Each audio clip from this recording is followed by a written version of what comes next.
আসসালামু আলাইকুম, কেমন আছেন সবাই? আশা করি অনেক ভালো আছেন। তো চলে আসলাম একটা নতুন রেসিপি নিয়ে। আজকের রেসিপিটার নাম হলো চাইনিজ শিশুয়ান চিকেন। এটি হলো চীনের শিশুয়ান শহরের একটি জনপ্রিয় খাবার। তো চীনের শিশুয়ান শহরের নাম দিয়ে এই চিকেনের নামকরণ করা হয়েছে শিশুয়ান চিকেন। সৌদি আরবে যারা জিম করে, যারা বডি বিল্ডাররা, তাদের এই চিকেনটি খুবই পছন্দের একটি চিকেন। তো আমরা শুরু করছি। এই যে গার্লিকগুলো কাটে দিয়ে দিলাম।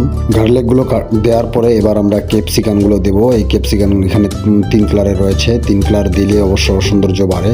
আসলে খাদ্য খাওয়ার চাইতে খাদ্য পরিবেশনটাই হচ্ছে সবচেয়ে বড় বিষয়। তো সময় স্বল্পতার কারণে 2টা ক্যাপসিকামই দিলাম আজকে, আর ক্যাপসিকামও একটু কম আছে, অনেক রেসিপি বাকি আছে এখনও। ক্যাপসিকামগুলো ভালোভাবে এখন ভেজে নিতে হবে। এগুলো ভালোভাবে একটু ভাজা হয়ে গেলেই এখানে আমরা দিয়ে দিব শিশুয়ান সসটি। এই সসটা সুইটস অ্যান্ড স্পাইসি, অনেক অনেক টেস্টি একটা সস।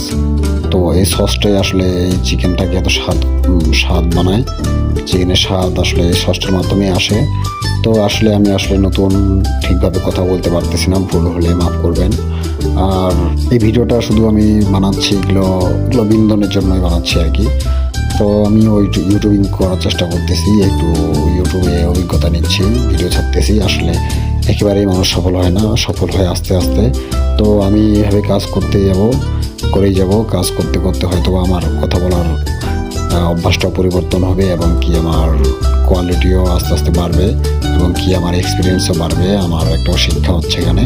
তো আমি আসলে অনেক বোকা টাইপের একটি মানুষ। আমি এখানে প্রতিদিন এত কষ্ট করে কাজ করি, তারপরে আবার মুদির আসে আমাকে বক বক করে গালি দেয়, এই কাজ করোনি কেন, ওই কাজ করোনি কেন। আমি আসলে এখানে ক্যাশিয়ার করি, এই কাজ আমি করি না। এই কাজগুলো আমি প্রথমে করতাম, এখন আমি সামনে ক্যাশিয়ারের কাজ করি। এগুলো আমি বিক্রি